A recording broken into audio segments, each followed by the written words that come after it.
ஃபெஞ்சல் புயல் காரணமாக வேளாண் மற்றும் தோட்டக்கலை மூலமாக பயிரிடப்பட்டிருந்த விளைநிலங்கள் அனைத்தும் மழை நீரில் மூழ்கி முற்றிலுமாக சேதமடைந்துள்ளது. இதுகுறித்த கூடுதல் தகவல்களை எமது செய்தியாளர் சரத் வழங்க கேட்கலாம்.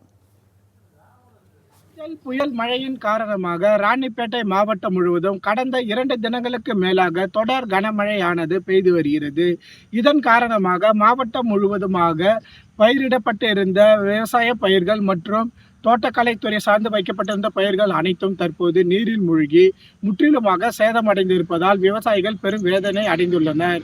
மேலும் 657 நபர்கள் தற்போது மாவட்ட நிர்வாகம் மற்றும் வேளாண் துறையினருக்கு மழையினால் விவசாய நிலங்கள் பாதிக்கப்பட்டிருப்பதாக புகார்களை தெரிவித்திருக்கும் நிலையில் 427.8 ஹெக்டேர் பரப்பளவில் விளைநிலங்கள் பாதிக்கப்பட்டு இருப்பதாக வேளாண் துறையின் மூலமாக தற்போது கண்டறியப்பட்டுள்ளதாக தெரிவிக்கப்பட்டுள்ளது. மேலும் மழையினால் மாவட்டம் முழுவதும் ஏற்பட்டுள்ள பாதிப்புகளை குறித்து வேளாண் துறையினர் மற்றும் வருவாய்த்துறையினர் மூலமாக கணக்கெடுப்பு பணிகளானது தற்போது தொடர்ந்து நடைபெற்று வருகிறது.